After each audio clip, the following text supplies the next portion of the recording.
Hello കൂട്ടുകാരെ, extra ടിക്കറ്റിന്റെ പുതിയൊരു വീഡിയോയിലേക്ക് എല്ലാ പ്രിയപ്പെട്ട കൂട്ടുകാർക്കും സ്വാഗതം.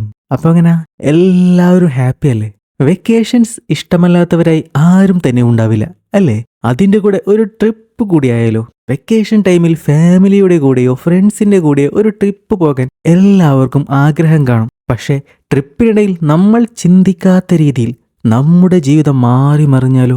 ഇവിടെ ബഹാമസ് എന്ന സ്ഥലത്തേക്ക് വെക്കേഷൻ ട്രിപ്പിനായി പോകുന്ന നമ്മുടെ നായകൻ കെവിൻ റിലേയും കുടുംബവും വലിയൊരു പ്രതിസന്ധിയിലാകുന്നു. ആ പ്രശ്നത്തെ അവർ എങ്ങനെ നേരിടുന്നുവെന്നും അവർക്ക് അനുഭവിക്കേണ്ടി വന്ന പെയിൻ എന്തായിരുന്നുവെന്നും എല്ലാം വളരെ ഇൻട്രസ്റ്റിംഗ് ആയി കാണിച്ചു തന്ന 2017 ഇറങ്ങിയ എക്സ്റ്റോർഷൻ എന്ന സർവൈവൽ ത്രില്ലർ മൂവിയാണ് നമ്മൾ ഇന്ന് എക്സ്ട്രാ ടിക്കറ്റിലൂടെ കാണാൻ പോകുന്നത്. അപ്പൊ എങ്ങനെ നമ്മൾ ഈ സിനിമക്കുള്ളിലേക്ക് കടക്കുകയല്ലേ? ചിത്രത്തിന്റെ തുടക്കത്തിൽ നമ്മൾ കാണുന്നത് ഒരു കരീബിയൻ ട്രിപ്പിന് വേണ്ടി തയ്യാറെടുക്കുന്ന കെവിൻ റിലേയെയും ഫാമിലിയെയുമാണ്. കെവിൻ ഒരു ഡോക്ടറാണ്. അവന്റെ ഭാര്യയുടെ പേര് ജൂലിയസ്. പിന്നെ ഒരു ചെറിയ മകനുമുണ്ട്. അവന്റെ പേരാണ് ആൻഡി. ആൻഡി ബോട്ടിംഗ് ഒക്കെ ഇഷ്ടപ്പെടുന്ന ഒരു കുട്ടിയായതുകൊണ്ട് തന്നെ കരീബിയയിൽ വെച്ച് ജെറ്റ് സ്കൈ ചെയ്യണമെന്നുള്ള അവന്റെ ആഗ്രഹം ഡാഡിയോട് പറയുന്നുണ്ട്. ആദ്യം കെവിൻ അത് സമ്മതിക്കുന്നില്ലെങ്കിലും ആൻഡി ഒരുവിധം അത് സമ്മതിപ്പിച്ചെടുക്കുന്നു. അവർ അങ്ങനെ സംസാരിക്കുന്നതിനിടയിലേക്ക് അവരുടെ നെയ്ബറായ ലൂക്ക എന്ന അപ്പൂപ്പൻ വരുന്നുണ്ട്. ലൂക്കയും കെവിനും തമ്മിലുള്ള സംസാരത്തിൽ നിന്ന് കെവിൻ വളരെ മികച്ചൊരു ഡോക്ടറാണെന്നും എന്നാൽ അവന്റെ ജോലിയല്ലാതെ മറ്റൊരു കാര്യത്തിലും കെവിന് താല്പര്യവും അറിവും ഇല്ലെന്ന് നമുക്ക് മനസ്സിലാക്കാം. കാരണം ഈ ലൂക്ക അപ്പൂപ്പന്റെ ഭാര്യയായ മാർഗിയുടെ ജീവൻ ക്രിട്ടിക്കൽ സിറ്റുവേഷനിൽ രക്ഷിച്ചത് ഡോക്ടറായ കെവിൻ ആയിരുന്നു. എന്നാൽ അവിടെയുള്ള പുല്ലുവെട്ടണ യന്ത്രം അതിന് വളരെ നിസ്സാരമായി എന്തോ തകരാറ് സംഭവിച്ചിട്ട് അത് നന്നാക്കാൻ കെവിൻ അറിയില്ല. ഇതും പറഞ്ഞ് ആ അപ്പൂപ്പൻ കെവിനെ കളിയാക്കുന്നത് ആൻഡിയുടെ ഡാഡിക്ക് ഹൃദയം നന്നാക്കാൻ മാത്രമേ അറിയൂ, മറ്റൊന്നും അറിയില്ല എന്നായിരുന്നു. അങ്ങനെ അവിടെ നിന്ന് യാത്ര പറഞ്ഞവർ ഇറങ്ങുമ്പോൾ കരീബിയയിലെ ചില ഏരിയ അത്ര സേഫ് അല്ല എന്നും പണം കൊടുത്താൽ അവിടെ എന്തും നടക്കുമെന്നും ലൂക്ക അപ്പൂപ്പൻ അവരെ ഓർമ്മിപ്പിക്കുന്നു. അതിനുശേഷം നമ്മൾ കാണുന്നത് അവർ കരീബിയയിലേക്ക് വിമാനത്തിൽ യാത്ര ചെയ്യുന്നതാണ്. യാത്രക്കിടയിൽ നിധിയുള്ള ദ്വീപിനെ കുറിച്ചും വർഷങ്ങൾക്ക് മുൻപുണ്ടായിരുന്ന പൈറേറ്റുകളെ കുറിച്ചെല്ലാം കെവിൻ ആൻഡിയോട് കഥകൾ പറഞ്ഞു കൊടുക്കുന്നു. അപ്പോൾ ആൻഡിയുടെ സംശയം ഈ കടൽ കൊള്ളക്കാർക്ക് നിധി അവരുടെ വീട്ടിൽ സൂക്ഷിച്ചാൽ മതിയില്ലേ എന്നായിരുന്നു. അതിനു മറുപടിയായി കൊള്ളക്കാർക്ക് വീടും കുടുംബവും ഒന്നും ഇല്ല എന്നും കെവിൻ പറയുന്നു. അവർക്ക് ഫാമിലി ഒന്നും ഇല്ലെങ്കിൽ പിന്നെന്തിനാണ് ഈ നിധി എന്ന് നമ്മുടെ കൊച്ചു ആൻഡി സംശയിക്കുന്നു. എന്നാൽ അതൊരു കുഴക്കുന്ന ചോദ്യം തന്നെയായിരുന്നു. അങ്ങനെ കുറച്ചു നേരത്തെ കാത്തിരിപ്പിനൊടുവിൽ അവർ അതിമനോഹരമായ കരീബിയയിൽ എത്തിച്ചേർന്നു. അവിടെ നല്ലൊരു റിസോർട്ടിൽ ഒരു സ്യൂട്ട് റൂം തന്നെയാണ് അവർ തിരഞ്ഞെടുത്തത്. എന്നാൽ ഇതിനിടയിലും ജൂലിയും കെവിനും അവർ മുൻപ് പോയ ട്രിപ്പിനെ കുറിച്ചെല്ലാം പറഞ്ഞ് കളിയാക്കുന്നുണ്ട്. അതിനുശേഷം കെവിൻ അവിടെ ആദ്യം തിരയുന്നത് ആൻഡിയുടെ ആഗ്രഹം പോലെ ജെറ്റ് സ്കൈ ചെയ്യാനുള്ള സ്ഥലമായിരുന്നു. എന്നാൽ അവിടെ എത്തുമ്പോൾ ഓൾറെഡി എല്ലാം ബുക്ക്ഡ് ആയതുകൊണ്ട് നാളത്തേക്ക് ബുക്ക് ചെയ്യണമെന്നാണ് അവിടുത്തെ സ്റ്റാഫ് പറയുന്നത്. കെവിനാണെങ്കിൽ ഇന്ന് തന്നെ വേണമെന്ന് പറഞ്ഞ് അയാൾക്ക് കുറച്ച് ക്യാഷ് എല്ലാം കൊടുത്ത് സെറ്റാക്കാൻ നോക്കുന്നുണ്ടെങ്കിലും ആ സ്റ്റാഫിന് ഒരു നിവൃത്തിയുമില്ലാത്തത് കൊണ്ട് അയാൾ നടക്കില്ല എന്ന് തന്നെ പറയുന്നു. പിന്നീട് കെവിൻ തന്റെ മകന് ഏറ്റവും വലിയ ആഗ്രഹമാണിതെന്നും ഹെൽപ്പ് ചെയ്യണമെന്നെല്ലാം ആ സ്റ്റാഫിനോട് പറയുമ്പോൾ ഇവിടെ ജെറ്റ് സ്കൈ ചെയ്യാൻ പറ്റാത്തത് കൊണ്ട് മറ്റൊരു ബോട്ട് സംഘടിപ്പിക്കാനായി ആ സ്റ്റാഫ് കെവിനെ സഹായിക്കുന്നു. അങ്ങനെ ആ സ്റ്റാഫ് പറഞ്ഞതനുസരിച്ച് ബോട്ട് റെന്റിന് കൊടുക്കുന്ന സ്ഥലത്തേക്ക് നമ്മുടെ കെവിൻ പോകുന്നു. അവിടെ ബോട്ട് റെന്റിന് കൊടുക്കുന്ന പലരും ഉണ്ടെങ്കിലും കെവിൻ കുറഞ്ഞ ചിലവിൽ കിട്ടിയപ്പോൾ $200 3 മണിക്കൂറത്തേക്ക് ഈ ഒരു ബോട്ടാണ് എടുക്കുന്നത്. അതിന്റെ ഓണർ ആ ബോട്ടിനെ കുറിച്ച് കുറെ പുകഴ്ത്തുന്നുണ്ടെങ്കിലും കെവിന്റെ കയ്യിൽ നിന്നും ID കാർഡൊന്നും തന്നെ വാങ്ങുന്നില്ല. വൃത്തിയായി തിരിച്ചു കൊണ്ടുവന്നാൽ മാത്രം മതി എന്നാണ് അയാൾ പറയുന്നത്. അതിനുശേഷം എങ്ങനെയാണ് ബോട്ട് ഓടിക്കേണ്ടതെന്ന് വിശദീകരിക്കുമ്പോൾ ഫുൾ ടാങ്ക് പെട്രോൾ ഉണ്ടെന്നും അയാൾ ഓർമ്മിപ്പിക്കുന്നു. അങ്ങനെ കെവിനും ജൂലിയും ആൻഡിയും ചേർന്ന് ആ കൊച്ചു ബോട്ടിൽ അവരുടെ യാത്ര ആരംഭിച്ചു. അതിനിടയിൽ ഒരു സ്പീഡ് ബോട്ട് ചീറിപ്പാഞ്ഞു പോകുമ്പോൾ ആൻഡിയെ സന്തോഷിപ്പിക്കാനായി കെവിനും അവരുടെ ബോട്ടിന്റെ സ്പീഡ് കൂട്ടുന്നു. വളരെ ഹാപ്പിയായി 3 പേരും ആ ബോട്ടിൽ ടൈം സ്പെൻഡ് ചെയ്യുമ്പോഴാണ് ഇതിനോടകം കര കാണാൻ പറ്റാത്തത്ര ദൂരത്തേക്ക് അവർ എത്തി എന്ന് ജൂലി ഓർമ്മിപ്പിക്കുന്നത്. തിരിച്ചു പോകാമെന്ന് ജൂലി പറയുന്നുണ്ടെങ്കിലും ഇനിയും ധാരാളം സമയമുള്ളതുകൊണ്ടും ഒരു ദ്വീപ് കാണുന്നതുകൊണ്ടും യാത്ര തുടരാനായി ആൻഡിയും കെവിനും ജൂലിയെ പറഞ്ഞ് സമ്മതിപ്പിക്കുന്നു. നിധിയുള്ള ദ്വീപ് കാണാനായി വളരെ ഉത്സാഹത്തോടുകൂടി ആൻഡി ഓടുന്നുണ്ടെങ്കിലും അവിടെ നിറയെ ഞണ്ടുകൾ മാത്രമാണ് ഉണ്ടായിരുന്നത്. അങ്ങനെ കെവിനും ആൻഡിയും ചേർന്ന് ആ ദ്വീപ് ചുറ്റിക്കാണാൻ ഇറങ്ങുമ്പോൾ ജൂലി അവിടെ ഒറ്റയ്ക്ക് വിശ്രമിക്കുന്നു. ശേഷം ആന്റി തിരിച്ച് അമ്മയുടെ അടുത്തേക്ക് എത്തുമ്പോൾ അവന്റെ കയ്യിൽ ഒരു ശംഖുണ്ടായിരുന്നു. അത് ജൂലിയെ കാണിക്കുമ്പോൾ ഇത് ഭാഗ്യം കൊണ്ടുവരുമെന്ന് ജൂലി ഹാപ്പിയായി പറയുന്നുണ്ട്. ഇവർ ഇവിടെ എത്തിയിട്ട് കുറച്ചു സമയമായി. മാത്രമല്ല അവർക്ക് വിശക്കാനും തുടങ്ങിയിരിക്കുന്നു. സോ തിരിച്ചു പോകാനായി തയ്യാറെടുക്കുമ്പോഴാണ് അവർക്ക് വലിയൊരു പണി കിട്ടുന്നത്. അവരുടെ ബോട്ട് സ്റ്റാർട്ടാകുന്നില്ല. പെട്രോൾ ഫുൾ ടാങ്കുണ്ട്. എന്നാലും എത്ര ശ്രമിച്ചിട്ടും എഞ്ചിൻ സ്റ്റാർട്ടാകുന്നില്ല. കെവിൻ ആണെങ്കിൽ എഞ്ചിൻ തുറന്ന് നോക്കുന്നുണ്ടെങ്കിലും ഒരു പുല്ലുവെട്ടി പോലും ശരിയാക്കാൻ കഴിയാത്ത കെവിന് ഇവിടെ ഒന്നും തന്നെ ചെയ്യാൻ സാധിക്കുന്നില്ല. അങ്ങനെ നേരമിരുട്ടാൻ തുടങ്ങിയപ്പോഴും കെവിൻ ആ ബോട്ട് സ്റ്റാർട്ട് ചെയ്യാൻ ശ്രമിച്ചുകൊണ്ടേയിരുന്നു. ആന്റിയാണെങ്കിൽ അവിടെ ഇരുന്ന് കളിക്കാനും തുടങ്ങി. ജൂലിക്ക് പേടിയാകാൻ തുടങ്ങിയത് കൊണ്ടുതന്നെ ഒരു ബോട്ട് മിസ്സായാൽ അവർ അന്വേഷിക്കില്ലേ എന്നെല്ലാം കെവിനോട് ചോദിക്കുന്നുണ്ട്. എന്നാൽ അവർ നമ്മളെ അന്വേഷിച്ചു വരുമെന്ന് ഉറപ്പില്ല എന്നാണ് കെവിൻ പറയുന്നത്. കാരണം ബോട്ട് റെന്റിനെടുത്തപ്പോൾ അതിന്റെ ഓണർ കെവിന്റെ ഡീറ്റെയിൽസ് ഒന്നും തന്നെ വാങ്ങിയിരുന്നില്ലല്ലോ. അവർക്ക് ആ ഒരു ബോട്ട് നഷ്ടപ്പെട്ടാൽ അതിന്റെ ഇൻഷുറൻസ് കിട്ടുമെന്നെല്ലാം അയാൾ അന്നേരം പറഞ്ഞിരുന്നു. എന്നാലും അവർ പോലീസിലെങ്കിലും പരാതിപ്പെടില്ലേ അവരുടെ ബോട്ട് കാണാനില്ല എന്നത്? അതും സംശയമാണ്. പക്ഷേ ഇനി ആരും നമ്മളെ തേടി വന്നില്ലെങ്കിലും ഈ ലൈഫ് ജാക്കറ്റ് ഇട്ട് തിരിച്ചു നീന്തി ഞാൻ ആളെയും കൊണ്ടുവരുമെന്ന് കെവിൻ പറയുമ്പോൾ അത് മണ്ടത്തരമാണെന്നും എത്ര സ്പീഡിൽ നീന്തിയാലും കുറെ മണിക്കൂറുകളെടുക്കും കര പറ്റാനെന്നും നമ്മൾ കരയിൽ നിന്നിത്തിരി അകലെയാണെന്നും ജൂലി പറയുന്നു. ഇതേ സമയം അവർ രണ്ടുപേരും നന്നായി പേടിക്കുന്നുണ്ടെങ്കിലും ആന്റിയെ ഇതിന്റെ സീരിയസ്നെസ് അറിയിക്കാതിരിക്കാനായി അവർ പ്രത്യേകം ശ്രദ്ധിക്കുന്നു. പിറ്റേ ദിവസം രാവിലെ ആകുമ്പോഴും ഒരു തുള്ളി ശുദ്ധജലവും ഭക്ഷണവും കിട്ടാതെ അവർ 3 പേരും ആ ദ്വീപിൽ അകപ്പെട്ട് കിടക്കുകയായിരുന്നു. ബോട്ടിന് ശരിക്കും എന്താണ് സംഭവിച്ചതെന്ന് കണ്ടുപിടിക്കാൻ പോലും കെവിൻ ഇതുവരെ സാധിച്ചിട്ടില്ല. എന്നാൽ കുറച്ചു മുൻപ് അകലെ ഒരു ബോട്ട് കണ്ടെന്ന് കെവിൻ ജൂലിയോട് പറയുന്നുണ്ട്. അപ്പോഴേക്കും വെള്ളം കുടിക്കാതെ ആന്റിക്ക് തലവേദനിച്ചു തുടങ്ങിയിരുന്നു. അതുകൊണ്ട് തന്റെ കുഞ്ഞിനെ പഴയ പൈറേറ്റുകളുടെ കഥയും ഭക്ഷണം കഴിക്കാതെ തളരാതെ അവർ ഈ കടൽ കടന്ന കഥയുമെല്ലാം പറഞ്ഞ് കെവിൻ ആശ്വസിപ്പിക്കുന്നു. മാത്രമല്ല നമ്മളും അതുപോലൊരു സാഹസികരാണെന്നും വെയിലത്ത് നിൽക്കാതെ അമ്മ പറയുന്നതനുസരിച്ച് തണലത്ത് മാറി നിൽക്കാനും കെവിൻ ആന്റിയെ ഉപദേശിക്കുന്നു. അപ്പോഴവർ പെട്ടെന്നൊരു ബോട്ട് കാണുന്നു. അവിടെ ഉണ്ടായിരുന്ന ഓലയെല്ലാം പൊക്കി ഹെൽപ്പ് എന്ന് വിളിച്ചു പോകുന്നുണ്ടെങ്കിലും ആ ബോട്ടിലുള്ളവർ ഇവരെ കാണാതെ അവരുടെ വഴിക്ക് പോയി. ഇതും കൂടിയായപ്പോൾ ജൂലിയുടെ പ്രതീക്ഷയെല്ലാം പോകുന്നു. കെവിൻ അവളെ ആശ്വസിപ്പിക്കാൻ നോക്കുന്നുണ്ടെങ്കിലും ജൂലി തിരിച്ച് ദേഷ്യപ്പെടുകയാണ് ചെയ്യുന്നത്. എന്നാൽ രാത്രിയാകുമ്പോൾ കെവിനോട് നേരത്തെ ദേഷ്യപ്പെട്ടതിന് ജൂലി സോറി എല്ലാം ചോദിക്കുന്നുണ്ട്. ജൂലിയൻ പറഞ്ഞിട്ട് കാര്യമില്ലല്ലോ, വളരെ ഹാപ്പിയായി വന്നൊരു ട്രിപ്പായിരുന്നു. എന്നിട്ടിപ്പോൾ ആരുമില്ലാത്തൊരു ദ്വീപിൽ വെള്ളവും ഭക്ഷണവും കിട്ടാതെ തളർന്ന് രക്ഷപ്പെടുമോ എന്ന് യാതൊരു ഉറപ്പുമില്ലാതെ കിടക്കുകയാണ്. ഈ അവസ്ഥയിൽ പരസ്പരം കുറ്റപ്പെടുത്താനല്ലാതെ എന്തു ചെയ്യാനാണ് അല്ലേ? എന്നാൽ കെവിൻ ജൂലിയുടെ അവസ്ഥ മനസ്സിലാക്കുന്നത് കൊണ്ട് തന്നെ ജൂലിയോട് ദേഷ്യപ്പെടാതെ രക്ഷപ്പെടുമെന്ന പ്രതീക്ഷ കൊടുത്തുകൊണ്ടേയിരുന്നു. അടുത്ത ദിവസം രാവിലെ ആയപ്പോൾ ആന്റിയുടെ അവസ്ഥ കുറച്ച് മോശമായിരുന്നു. കെവിനും ജൂലിയും മുതിർന്നവരായതുകൊണ്ട് തന്നെ കുറച്ചു ദിവസം ഇതുപോലെയൊരു അവസ്ഥയിൽ പിടിച്ചു നിൽക്കാൻ അവർക്ക് സാധിക്കും.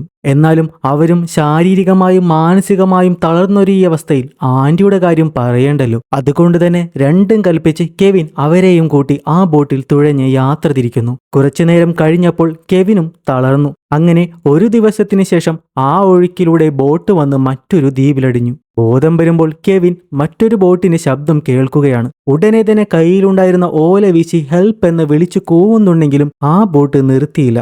അപ്പോഴേക്കും കെവിൻ വീണ്ടും തളർന്ന് അവശനായി വീഴുന്നു. കുറച്ചു നേരം കഴിയുമ്പോൾ നേരത്തെ അതിലൂടെ പോയ ആ ബോട്ട് തിരിച്ചു വരുന്നു. അതിലുണ്ടായിരുന്നത് 2 പേരായിരുന്നു. അതിലൊരാൾ കെവിന്റെ അടുത്ത് ചെല്ലുമ്പോൾ പാതി മയക്കത്തിൽ കെവിൻ നടന്നതെല്ലാം പറയാൻ ശ്രമിക്കുന്നുണ്ട്. ഇവർ വളരെ ക്ഷീണിതരാണെന്ന് മനസ്സിലാക്കുന്ന അയാൾ കെവിന് കുടിക്കാനായി വെള്ളം കൊടുക്കുന്നു. മാത്രമല്ല കെവിൻ പറയുന്ന പോലെ ജൂലിയുടെ കഴുത്തിൽ തുണി കൊണ്ട് ഒപ്പിക്കൊടുക്കുകയും ചെയ്യുന്നു. കെവിൻ ഒരു ഡോക്ടറാണെന്നും അവരോട് സ്വയം പരിചയപ്പെടുത്തുന്നുണ്ട്. ഒപ്പം കടലിൽ എത്ര നാളായി എന്ന് അയാൾ ചോദിക്കുമ്പോൾ കുറച്ചു ദിവസമായെന്നും ബോട്ട് കംപ്ലൈന്റ് ആയതിനെക്കുറിച്ചും കെവിൻ പറയുന്നു. കെവിൻ ഇപ്പോൾ കുറച്ച് ഓക്കെ ആണെങ്കിലും ജൂലിയും ആന്റിയും ഒട്ടും തന്നെ വയ്യാത്ത സിറ്റുവേഷനിലാണ്. അതുകൊണ്ട് തന്നെ ആന്റിയെ ഉടനെ ആശുപത്രിയിൽ എത്തിക്കാൻ കെവിൻ അയാളോട് ഹെൽപ്പ് ചോദിക്കുന്നു. ആദ്യം അയാൾ ആന്റിയെ എടുത്ത് കൂടെയുള്ള ജോർജ് എന്നയാളുടെ അടുത്ത് കൊണ്ടുപോകുന്നുണ്ടെങ്കിലും കുറച്ചൊന്ന് ആലോചിക്കുമ്പോൾ അയാളുടെ സ്വഭാവം മാറുകയാണ്. ആദ്യം വെറുതെ സഹായിക്കാമെന്ന് പറഞ്ഞയാൾ പെട്ടെന്ന് കെവിൻ ഒരു ഡോക്ടറാണെന്നും റിസോർട്ടിൽ വെക്കേഷൻ ട്രിപ്പിന് വന്നതാണെന്നുമെല്ലാം മനസ്സിലാക്കുമ്പോൾ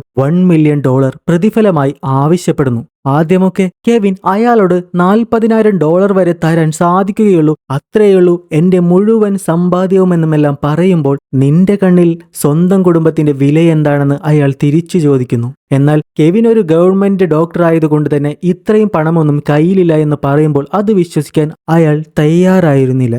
കാരണം അയാൾ കരീബിയയിലെ സാധാരണ മുക്കുവനാണ്. ഇവിടെ ടൂർ വരുന്ന എല്ലാവരും ഒരുപാട് പണം ചെലവഴിക്കാൻ പറ്റുന്നവരാണെന്ന് അയാൾക്കറിയാം. പോരാത്തതിന് കെവിൻ ഒരു ഡോക്ടർ ആയതുകൊണ്ട് തന്നെ ഫ്രണ്ട്സിനോട് ചോദിച്ചാൽ പണം സംഘടിപ്പിക്കാമെന്നും അയാൾ കണക്കുകൂട്ടി. ഇതേസമയം ആന്റിയുടെ സിറ്റുവേഷൻ മോശമാകുന്നതുകൊണ്ടും ജൂലി ബോധമില്ലാതെ കിടക്കുന്നതുകൊണ്ടും ഇവിടെ കിടന്ന് ചാവാതിരിക്കാനായി കെവിൻ അവരോട് അപേക്ഷിക്കുന്നുണ്ട്. അവസാനം ദേഷ്യം വന്ന അയാളെ ചീത്ത വിളിക്കുകയും അടിക്കാൻ വരെ നോക്കുന്നുമുണ്ട്. അപ്പോഴും അയാൾ പറയുന്നത്, നിനക്ക് വേണമെങ്കിൽ $1 മില്യൺ തന്ന് എന്റെ കൂടെ ടൗണിലേക്ക് വരാം, അല്ലെങ്കിൽ 3 പേരും ഇവിടെ കിടന്ന് മരിക്ക് എന്നായിരുന്നു. അവസാനം വേറെ വഴിയില്ലാതെ കെവിൻ ഡീലിന് സമ്മതിക്കുമ്പോൾ അയാൾ ഒരു ബോട്ടിന്റെ തുഴയെടുത്ത് കെവിനെ അടിച്ചു ബോധം കെടുത്തുന്നു. ശേഷം ബോധം വരുമ്പോൾ കെവിൻ കൈ രണ്ടും കൂട്ടിക്കെട്ടിയ അവസ്ഥയിൽ അവരുടെ ബോട്ടിലായിരുന്നു. എന്നാൽ കെവിൻ ജൂലിയെയും ആന്റിയെയും അന്വേഷിക്കുമ്പോൾ അയാൾ പറയുന്നത് അവർ ആ ദ്വീപിൽ തന്നെയുണ്ട് എന്നായിരുന്നു. ആക്ച്വലി അയാളുടെ പ്ലാൻ ആദ്യം ഡീൽ പറഞ്ഞ പോലെ ബാങ്കിൽ പോയി പണം ട്രാൻസ്ഫർ ചെയ്ത ശേഷം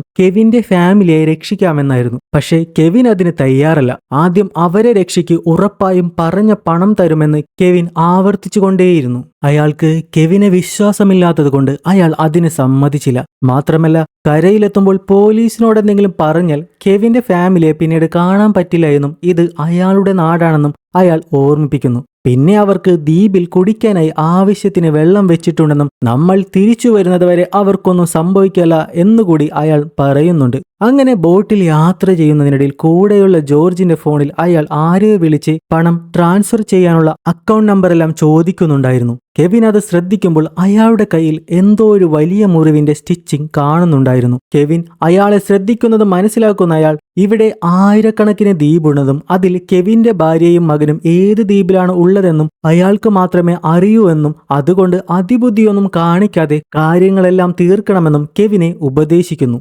ഇതെല്ലാം കേൾക്കുന്ന ജോർജിന് കുറച്ച് സഹതാപമെല്ലാം കെവിനോട് തോന്നുന്നുണ്ടെങ്കിലും അവന് ഒന്നും തന്നെ ചെയ്യാൻ സാധിക്കില്ല. കാരണം അവൻ കരീബിയയിൽ കുടിയേറിപ്പറത്ത മറ്റേയാളുടെ ഒരു പണിക്കാരൻ മാത്രമായിരുന്നു. ഇപ്പോൾ അവർ കരയിലെത്തി. ശേഷം കെവിൻ അവന്റെ എല്ലാ സുഹൃത്തുക്കളെയും വിളിച്ച് ഹെൽപ്പ് ചോദിക്കാൻ തുടങ്ങി. എന്നാൽ ചിലരൊന്നും അവനെ സഹായിക്കാൻ തയ്യാറാവാത്തതുകൊണ്ട് കെവിന് നല്ല ദേഷ്യം വരുന്നുണ്ട്. എന്നാലും ചിലർ കെവിനെ സഹായിക്കാമെന്നും പറയുന്നു. അങ്ങനെ അവർ അവിടുത്തെ ബാങ്കിൽ പോയി കെവിന്റെ അക്കൗണ്ടിലെ ബാലൻസ് ചെക്ക് ചെയ്യുമ്പോൾ ഓൾമോസ്റ്റ് $2 ലക്ഷം അതിൽ ഉണ്ടായിരുന്നത്. എന്നാൽ അയാൾക്ക് 10 ലക്ഷം തന്നെ വേണമെന്ന് വാശി പിടിക്കുമ്പോൾ കെവിൻ നിയന്ത്രണം വിട്ട് അയാളെ ഭീഷണിപ്പെടുത്താൻ ശ്രമിക്കുന്നു. ഇതെല്ലാം ആ ബാങ്കിലെ ലേഡി സ്റ്റാഫ് ശ്രദ്ധിക്കുന്നുണ്ടായിരുന്നു. പോരാത്തതിന് അവിടത്തെ ക്യാമറയും നിരീക്ഷിക്കുന്നുണ്ടായിരുന്നു. പിന്നെ $2 ലക്ഷം മോശമല്ലാത്ത തുകയായതുകൊണ്ട് അയാൾ അതിന് സമ്മതിക്കുന്നു. ശേഷം കെവിൻ അക്കൗണ്ടിലെ മുഴുവൻ പണവും അയാൾക്ക് ട്രാൻസ്ഫർ ചെയ്യുന്നുണ്ട്. ക്യാഷ് ക്രെഡിറ്റ് ആകുമ്പോൾ അയാളുടെ സ്വഭാവം വീണ്ടും മാറുകയാണ്. ഒരു പഴയ ബോട്ടിൽ കെവിനെ കയറ്റിയതിനു ശേഷം ഡോർ ലോക്ക് ചെയ്തിട്ട്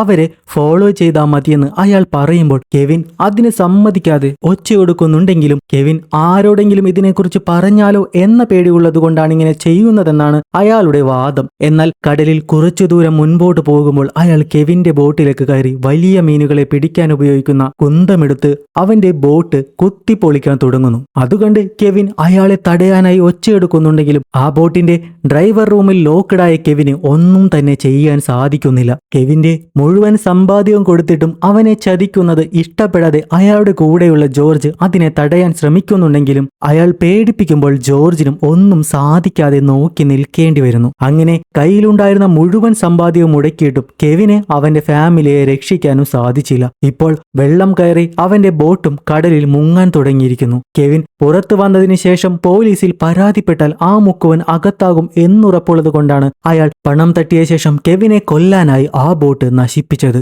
ആ ബോട്ട് വെള്ളത്തിനടിയിലേക്ക് താഴ്ന്നു എന്നുറപ്പ് വരുത്തിയതിനു ശേഷം അയാൾ പോയെങ്കിലും ഏറെ കഷ്ടപ്പെട്ട് ബോട്ടിലെ ഒരു ലിവർ പറിച്ചെടുത്ത് അതിന്റെ വിൻഡോ പൊളിച്ച് നമ്മുടെ കെവിൻ ആ ബോട്ടിൽ നിന്നും പുറത്തു കടക്കുന്നു. അതിൽ നിന്ന് രക്ഷപ്പെടുമ്പോൾ അവന്റെ കാലിലും ദേഹത്തും വലിയ മുറിവുണ്ടായെങ്കിലും അവന്റെ ജീവൻ രക്ഷിക്കാനായി കെവിന് സാധിച്ചു. എന്തോ ഒരു ഭാഗ്യം പോലെ കടലിന് മുകൾ ഭാഗത്തേക്ക് നീന്തി വന്നപ്പോൾ ഒരു പറ്റം ടൂറിസ്റ്റുകളുള്ള ഒരു ബോട്ട് അവനെ കാണുകയും രക്ഷിക്കുകയും ചെയ്തു. അതിനുശേഷം നമ്മൾ കെവിനെ കാണുമ്പോൾ അവന്റെ ഭാര്യയെയും മകനെയും രക്ഷിക്കാനായി കരീബിയയിലെ അധികൃതരും തയ്യാറെടുക്കുകയായിരുന്നു. ഇയാളാണ് ഡിറ്റക്റ്റീവ് കോൺസ്റ്റബിൾ ഹോഗൻ. ഹോഗനാണ് കെവിന്റെ കേസ് ഹാൻഡിൽ ചെയ്യുന്നത്. മാത്രമല്ല ഹോഗൻ US എംബസിയിൽ അറിയിച്ചതിനെ തുടർന്ന് US കോസ്റ്റ് ഗാർഡും കെവിനെ സഹായിക്കാനായി തയ്യാറായിട്ടുണ്ട്. എന്നാൽ കെവിനും കുടുംബം യാത്ര ചെയ്ത ബോട്ട് ഒരു പകലും രാത്രിയും ലക്ഷ്യമില്ലാതെ കടലിൽ ഒഴുകി നടന്നതുകൊണ്ടും അവിടെ നൂറുകണക്കിന് ചെറു ദ്വീപുകൾ ഉള്ളതുകൊണ്ടും അന്വേഷണം വളരെ ടഫ് ആയിരിക്കുമെന്നാണ് ഒരു ഉദ്യോഗസ്ഥൻ പറയുന്നത്. 2000 സ്ക്വയർ മൈലുള്ള പ്രദേശമാണത്. അവിടത്തെ ഡെലവര എന്ന സ്റ്റേറ്റിന്റെ ഏകദേശം വലിപ്പമുണ്ടതിന്. അതുകൊണ്ട് തന്നെ ചിലപ്പോൾ ആഴ്ചകളോളം വേണ്ടിവരും അവിടെ കവർ ചെയ്യാനെന്നാണ് അയാൾ പറയുന്നത്. കെവിൻ അത് ഒട്ടും ആക്സെപ്റ്റ് ചെയ്യാൻ പറ്റുന്നേയില്ല. കാരണം നാളെ നേരം വെളുക്കും വരെ കെവിന്റെ ഭാര്യയും കുഞ്ഞും ജീവനോടെ ഇരിക്കുമോ എന്ന കാര്യം തന്നെ സംശയമാണ്. കെവിന്റെ അവസ്ഥ അവർക്ക് മനസ്സിലാകുന്നുണ്ടെങ്കിലും രക്ഷാപ്രവർത്തനത്തിന് അവർക്ക് ചില പരിമിതികളുണ്ട്. 3 മണിക്കൂറിനുള്ളിൽ കപ്പലുകൾ ആദ്യത്തെ കുറെ ഐലൻഡുകളിൽ തിരച്ചിൽ നടത്തും. എന്നാൽ ഹെലികോപ്റ്ററുകൾ രാത്രിയിൽ ഉപയോഗിക്കാൻ അത്ര പ്രാക്ടിക്കൽ അല്ല. അബോധാവസ്ഥയിലുള്ള 2 പേരെ കണ്ടുപിടിക്കാനായി ഈ രാത്രിയിൽ ഒന്നും തന്നെ ചെയ്യാൻ പറ്റില്ല എന്നാണ് അവർ പറയുന്നത്. ഇതൊന്നും തന്നെ കെവിന് ഇഷ്ടപ്പെടുന്നില്ല. കാരണം അവന് അവന്റെ ഫാമിലിയെ എത്രയും പെട്ടെന്ന് രക്ഷിക്കണം എന്ന ചിന്ത മാത്രമാണുള്ളത്.